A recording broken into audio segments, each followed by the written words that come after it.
সিলেট আমাদের কাছে সবসময় অত্যন্ত গুরুত্বপূর্ণ, বিশেষ করে আমাদের হযরত শাহজালাল হুজুরের যে এখানে দরগাহ শরীফ, হযরত শাহপুরানের এখানে মাজার, আমাদের দলের নেত্রী দেশনেত্রী বেগম খালেদা জিয়া সবসময় সেটা আসলেই তিনি আগে দরগা জিয়ারত করতেন।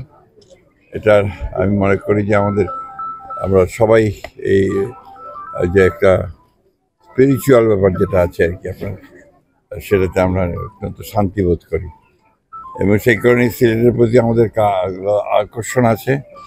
এটা একটা পুণ্যভূমি এবং সেখানে আসলে আমরা নিজেরা অত্যন্ত তৃপ্ত বোধ করি। আর আজকে এসছি, দলের সভা আছে, সেই সভায় আমরা সবাই মিলে একসাথে সভাটাকে সফল করার জন্য আমরা সিলেটে এসেছি। তারপর হচ্ছে যে আপনারা নিশ্চয়ই সবাই জানেন যে দীর্ঘ 15 বছর ফ্যাসিস্টদের বিরুদ্ধে আমরা সংগ্রাম করেছি, লড়াই করেছি।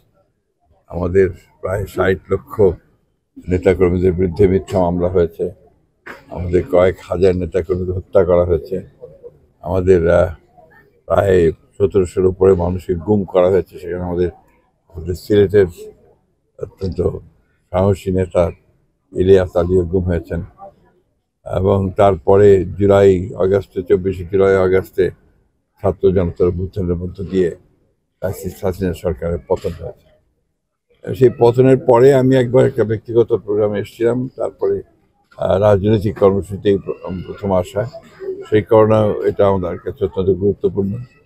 আমি যারা জুলাই আগস্টের শহীদ হয়েছেন তাদের প্রতি আমি শ্রদ্ধা জানাচ্ছি, যারা আহত হয়েছে তাদের প্রতি সমবেদনা জানাচ্ছি এবং এদের 15 বছরে যারা অনেকেই শহীদ হয়েছেন, আহত হয়েছেন, সকলের প্রতি আমার পক্ষ থেকে, দলের পক্ষ থেকে, দেশের খালেদা জিয়ার পক্ষ থেকে এবং আমাদের নেতা তারেক রহমানের পক্ষ থেকে তাদের প্রতি আমাদের শ্রদ্ধা, সম্মান এবং আমরা আমাদের সহানুভূতি জ্ঞাপন করছি। আমরা আশা করি যে বাংলাদেশের মানুষ যে জন্য লড়াই করেছে তাদের গণতান্ত্রিক অধিকার ফিরে পাওয়ার জন্য, ইতিমধ্যে লন্ডনে ভারপ্রাপ্ত চেয়ারম্যান জনাব তারেক রহমানের সঙ্গে প্রধান উপদেষ্টা প্রফেসর ইউনূসের যে বৈঠক হয়েছে, সেই বৈঠকে ফেব্রুয়ারিতে নির্বাচনের একটা মোটামুটি আলোচনা হয়েছে।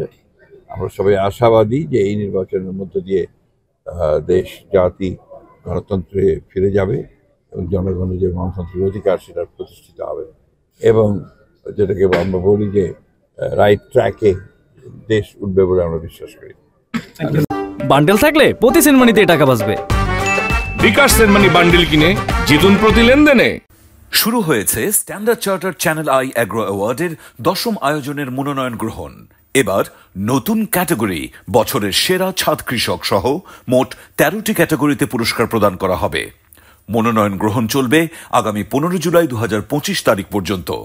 বিস্তারিত জানতে ভিজিট করুন www.agroaward.com এবং ফোন করুন 018737000556 এই নম্বরে।